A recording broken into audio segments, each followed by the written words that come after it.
ഇന്ന് 23 ചൊവ്വാഴ്ച 23 ട്യൂസ്ഡേയിലാണുള്ളത്. ഇപ്പം ഇന്ത്യൻ അസോസിയേഷൻ ഷാർജയിലാണ് ഇപ്പം നമ്മളുള്ളത്. ഇവിടുത്തെ റിക്വയർമെൻറ്റ്സ് എന്തൊക്കെയാണ്, ഇവരെന്തൊക്കെയാണ് ചെയ്യുന്നതെന്നുള്ള കാര്യങ്ങൾ അറിയാൻ വേണ്ടി വന്നായിരുന്നു. നമ്മളടുത്ത് കുറച്ച് മെഡിസിൻസും കാര്യങ്ങളും ഉണ്ടായിരുന്നു, അത് ഇവിടെ എത്തിക്കാനും കൂടാണ് വന്നത്. അപ്പോൾ ബാക്കി കാര്യങ്ങൾ നമുക്ക് അകത്ത് പോയിട്ട് ഇവിടുത്തെ പ്രസിഡൻറ്റിൻ്റെ അടുത്ത് തന്നെ ചോദിച്ചു നോക്കാം.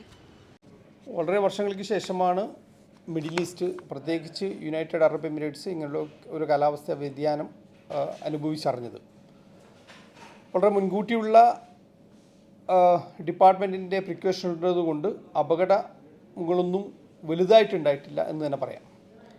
ഇവിടുത്തെ സ്ട്രോങ് ലീഡർഷിപ്പ്, സ്ട്രോങ് കൺട്രിയുടെ ഡിപ്പാർട്ട്മെൻറ്റ്സിൻ്റെ ഇടപെടലുകൾ, അതുകൊണ്ട് തന്നെ ഇത് വളരെ നല്ല രീതിയിലാണ് ഈ രാജ്യം കൈകാര്യം ചെയ്തിട്ടുള്ളത്. അതോടൊപ്പം ഷാർജ ഇന്ത്യൻ അസോസിയേഷൻ അതിൻ്റെ ക്യാമ്പയിൻ്റെ ഒരു ലീഡർഷിപ്പ് ഏറ്റെടുക്കാൻ ഇപ്രാവശ്യം പറ്റിയെന്നതാണ് ഇതിൻ്റെ സവിശേഷത. ഇതറിയുന്ന ഒരു ദിവസം മുമ്പ് തന്നെ ഞങ്ങൾ ടാസ്ക് ഫോഴ്സ് ഞങ്ങൾ നിലവിൽ വന്നിരുന്നു, കോൾ സെൻറ്റർ നിലവിൽ വന്നിരുന്നു. അതോടൊപ്പം ഇത് ഈ പ്രതിസന്ധി തുടങ്ങുന്നതും അതോടൊപ്പം തന്നെ ഞങ്ങൾ ടാസ്ക് സെൻറ്ററും ഞങ്ങളുടെ ടീമും ഫീൽഡിലായിരുന്നു. നല്ലപോലെ ഞങ്ങൾ പബ്ലിക് കിച്ചൺ തുടങ്ങി, ഭക്ഷണമില്ലാത്തടത്ത് ഭക്ഷണങ്ങളൊക്കെ എത്തിച്ചു. ഏകദേശം 20ഓളം 4 വീലിൻ്റെ ഹയസ്റ്റ് ഡ്രൈവുള്ള കാറുകൾ ഞങ്ങൾ തയ്യാറാക്കി വെച്ചിരുന്നു. എല്ലാ സ്ഥലത്തും ഷാർജ ഇന്ത്യൻ അസോസിയേഷൻ്റെ വെഹിക്കിൾ എത്തിയിരുന്നു. ഞങ്ങൾ വാട്ടർ ബോട്ടിൽസ് അത് എത്തിച്ചിരുന്നു. ഞങ്ങൾ മറ്റുള്ള പാക്ഡ് ഫുഡുകൾ എത്തിച്ചിരുന്നു. ബ്രേക്ക്ഫാസ്റ്റ് അടക്കം എത്തിച്ച സ്ഥലങ്ങളുണ്ടായിട്ടുണ്ട്. അതോടൊപ്പം പെറ്റ് ഫുഡ് കൊടുത്ത സംഭവങ്ങളുണ്ടായിട്ടുണ്ട്. മെഡിക്കൽ ആൾക്കാർക്ക് ആവശ്യം വരുമ്പോൾ മെഡിക്കൽ ടീമിനെ ഞങ്ങൾക്ക് എത്തിച്ചു കൊടുത്തിട്ടുണ്ട്. അതോടൊപ്പം എവിടെ നിന്നാണോ മാറി താമസിക്കേണ്ടത് അവിടെയൊക്കെ ഞങ്ങൾ മാറ്റി താമസിപ്പിക്കാനുള്ള അവസരങ്ങൾ ഉണ്ടാക്കിയിട്ടുണ്ട്. ഇവിടെ തന്നെ കമ്മ്യൂണിറ്റി ഹാളിൽ ഞങ്ങൾ അവർക്ക് വേണ്ട സജ്ജീകരണങ്ങൾ ഒരുക്കിയിരുന്നു. ഇവിടെ നിന്ന് പല സ്ഥലത്തേക്കും ആൾക്കാർ പോയിരുന്നു. ഷാർജ എയർപോർട്ടും ഷാർജ ബസ് സ്റ്റാൻഡും അടക്കിയ കുടുങ്ങിപ്പോയ ആൾക്കാരെയൊക്കെ ഞങ്ങൾ അവരെയൊക്കെ സ്വരൂപിച്ച് ബസ് ഏകദേശം 15ഓളം ഷാർജ സ്കൂളിൻ്റെ ബസ്സുകൾ നിരത്തിലുണ്ടായിരുന്നു. അതോടൊപ്പം ഒരുപാട് സഹായ സഹകരണങ്ങൾ കൂട്ടമായി നടത്താൻ പറ്റിയിട്ടുണ്ട്. ഇനിയിപ്പോൾ ഇത് ഞങ്ങൾ പബ്ലിക് കിച്ചൻ്റെ ഇന്നത്തോടുകൂടി പബ്ലിക് കിച്ചൺ അവസാനിച്ച് ഇനി പാക്ഡ് ഫുഡ് മാത്രമാണ് കൊടുക്കുന്നുള്ളത്. ഒരു പരിധിവരെ ഷാർജ റിക്കവറാണ്. ഇനി ചെറിയ സ്ഥലങ്ങൾ മാത്രമേ ഉള്ളൂ, അത് മാനേജബിളാണ്. ഇനി വരാൻ പോകുന്ന സൺഡേയിൽ ഞങ്ങളൊരു മെഗാ മെഡിക്കൽ ക്യാമ്പ് ഇവിടെ ഷാർജ നടക്കുന്നുണ്ട്. അത് സംബന്ധമായ റിക്വയർമെൻറ്റ്സ് മാത്രമല്ല, അത് ആസ്റ്ററുമായി സഹകരിച്ചുകൊണ്ടാണ് നടത്തുന്നുള്ളത്. അപ്പോൾ അതിൽ ഫുൾ ഫ്ലെഡ്ജ് ഡോക്ടേഴ്സ് വരുന്നുണ്ട്.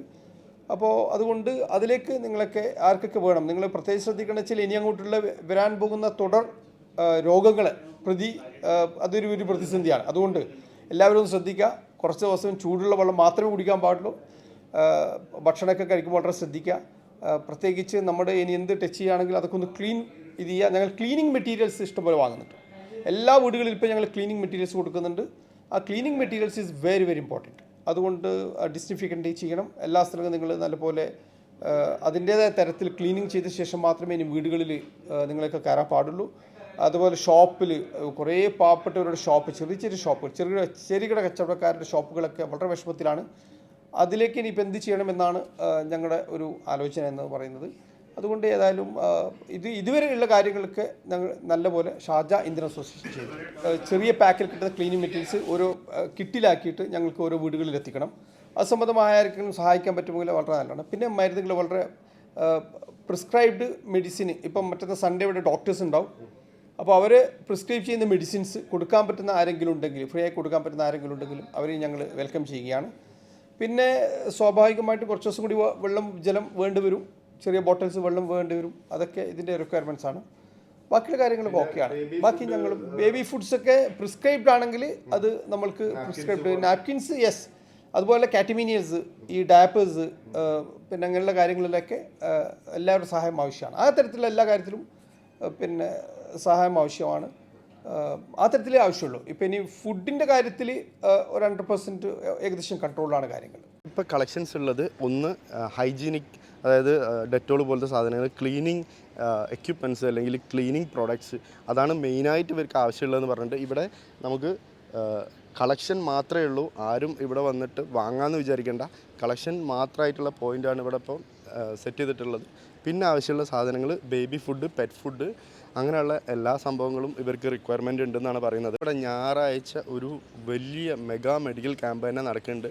അത് മാക്സിമം എല്ലാവരും എത്തുക. പിന്നെ ഒരു കാര്യം കൂടി ഇവർ പറഞ്ഞത് എന്താ വെച്ച് കഴിഞ്ഞാൽ ഇവർക്ക് ഏറ്റവും കൂടുതൽ മെസ്സേജസ് വരുന്നത് ഒരുപാട് പേര് സുഖമില്ലാതെ അവസ്ഥയിൽ ഇരിക്കുന്നുണ്ട്. അവരെ ഹോസ്പിറ്റലിൽ എത്തിക്കാൻ ആർക്കെങ്കിലും സന്മനസ്സുള്ളവരുണ്ടെങ്കിൽ വണ്ടി കൊണ്ട് ചെന്ന്, അതായത് ചില സ്ഥലത്തൊക്കെ ഇപ്പോഴും ഓഫ് റോഡ് വണ്ടി തന്നെ വേണ്ടി വരും. ഓഫ് റോഡ് വണ്ടി ഉള്ളവരോ അല്ലെങ്കിൽ അങ്ങനെ വണ്ടി കൊണ്ട് വന്ന് ഹോസ്പിറ്റലിലേക്ക് എത്തിക്കാൻ കഴിയുന്നവരുണ്ടെങ്കിൽ മാക്സിമം ഒന്ന് സപ്പോർട്ട് ചെയ്യുക. അതുപോലെ തന്നെ മെഡിസിൻസ് ഇവർ പ്രിസ്ക്രൈബ്ഡ് മെഡിസിൻസ് ആണ് പറയുന്നത്. ഇപ്പം ഈ ക്യാമ്പിന് വന്നു കഴിഞ്ഞാൽ അന്നത്തെ ദിവസം ഡോക്ടേഴ്സ് പ്രിസ്ക്രൈബ് ചെയ്യുന്ന മെഡിസിൻസ് ഒരുപാട് ഫാർമസികളുണ്ട്. വലിയ വലിയ ഫാർമസികളൊക്കെ ഇവർക്ക് എന്തായാലും സപ്പോർട്ട് ചെയ്യുന്നുണ്ടാവും. അതുകൂടാതെ നിങ്ങളൊരു ഫാർമസി ആയിട്ടിരിക്കുന്ന ഒരാളാണെങ്കിലും ഒക്കെ നിങ്ങൾക്ക് സപ്പോർട്ട് ചെയ്യാവുന്നതാണ്.